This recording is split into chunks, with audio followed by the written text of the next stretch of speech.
اور اس کے علاوہ بھی انہوں نے جو میڈیا کو نتھ ڈالی ہے، یہ بہت بڑی بات ہے، کیونکہ میڈیا ایسی ایسی باتیں لوگوں کے منہ سے نکلواتا ہے، ایسے ایسے گھیر کر لوگوں کو لاتا ہے کہ لوگ عوام میں مایوسی پھیل جاتی ہے کہ فلاں سیاستدان نے یہ کہہ دیا، فلاں چینل نے یہ کہہ دیا، فلاں چینل نے یہ کہہ دیا ہے۔ چیف جسٹس صاحب نے کہا ہے کہ اگر کوئی بھی اینکر پرسن، کوئی بھی میڈیا چینل، کوئی بھی ٹی وی اسٹیشن اگر ایسی مایوسی کی بات پھیلائے گا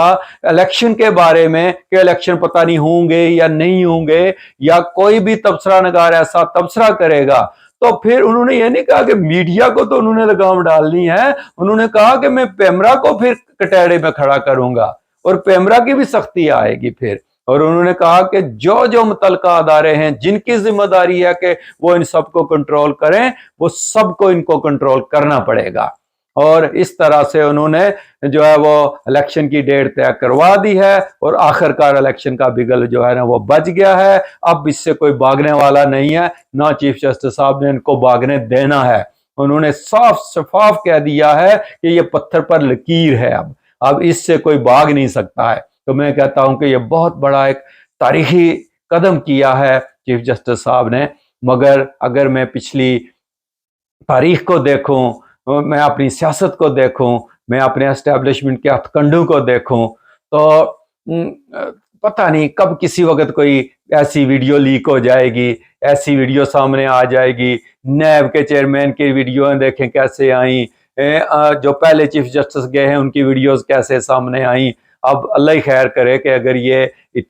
ان کا اگر نیت ان کی ٹھیک ہے، یہ خود بھی بہت بڑا بھگتے ہیں، ہو سکتا ہے کہ انہوں نے کوئی سبق سیکھا ہو، اور خدا کرے کہ ہماری جو عدالتیں ہیں وہ انصاف پہ قائم رہنے والی ہوں، اور ان کو چاہے جو مرضی قربانی دینی پڑے، اور وہ آئین کی بالادستی کو جو ہے نا وہ سامنے رکھے، نہ کہ آئین کے ساتھ جو ہے نا وہ کھیل کھیلتے رہیں اور کھیل کھیلنے کا موقع دیتے رہیں دوسروں کو۔ یہاں ذاتی پسند ناپسند چلتی رہی ہے،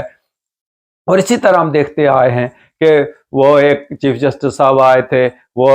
چھاپا مار چیف جسٹس صاحب، انہوں نے ڈیم کے لیے کیا کیا، ہم لوگ ان کے پیچھے بھی چلتے رہے، لاکھوں کروڑوں ڈالر لوگوں نے اکٹھے کر کے ان کو دیے، مگر مڑ کے کوئی پرسان حال نہیں رہا کہ وہ ڈیم کہاں گئے ہیں۔ ایک اور صاحب آئے جن کو مشرف صاحب نے رگڑا لگایا تھا، ان کے لیے بھی پوری دنیا اکٹھی ہوئی، وکیل اکٹھے ہوئے، مگر جنہوں نے ان کی سپورٹ کی تھی بعد میں پتا چلا کہ یہ تو آدمی 2 نمبر تھے، اور ہم نے تو بڑی غلطی کر دی اس وقت۔ لیکن مجھے لگتا ہے کہ قاضی فائز عیسیٰ صاحب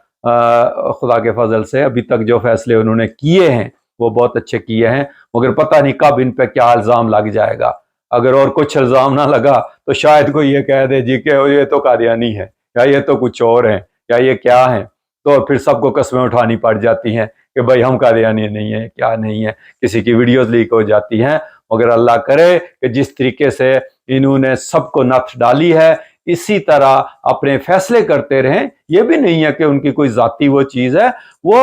آئین کی بالادستی کو سامنے رکھ رہے ہیں اور صحیح فیصلے کر رہے ہیں، اور مجھے امید ہے کہ ایسے ہی فیصلے جو ہے نا وہ اگر ہماری عدالتیں کرتی رہیں تو خدا تعالیٰ اس ملک کو کسی بڑے بحران سے بچا لے گا، اور سیاستدانوں کو بھی شاید عقل آ جائے اور وہ کام کرنے والے جو ہے نا وہ بنے، اور یہ جو ایک دوسرے کی ٹانگیں کھینچنی اور ایک دوسرے کو نیچے دکھانا اور بس آئین کو تروڑ مروڑ کر اس کے پیچھے چھپنا جو ہے نا، یہ چیزیں جو ہے نا یہ ختم ہو جائیں، اور سب کے قبلے درست ہو جائیں، اور یہ صحیح سمت پہ چلیں، اور عوام کی خدمت کا جذبہ لے کر سامنے آئیں۔ جو بھی الیکشن کے نتیجے میں حکومت بنائے ان کو چلنے دیں، اور جمہوریت کو پنپنے دیں، اور عوام کی خدمت کا جذبہ لے کر آئیں۔ اللہ کرے کہ اس ملک میں جو ہے نا وہ سیاستدان نیک نیت ہو جائیں، اور قانون کی بالادستی جو ہے نا وہ قائم ہو جائے، اور ہماری عدالتیں صحیح فیصلے کرتی رہیں، اور ہمارے ادارے آئینی فیصلوں کو مانتے رہیں۔ اگر آپ کو ظفرنامہ کے پروگرام پسند آتے ہیں تو ضرور سبسکرائب کریں، اور ہماری حوصلہ افزائی کرتے رہیں۔ خوش رہیں، خوش رکھیں، اور فلسطین کے مظلوموں کے لیے دعا کرتے رہیں کہ خدا تعالیٰ ان کو ظالموں سے نجات دلائے، اور ظالموں کو نیست و نابود کرے، یا ان کو ہدایت دے۔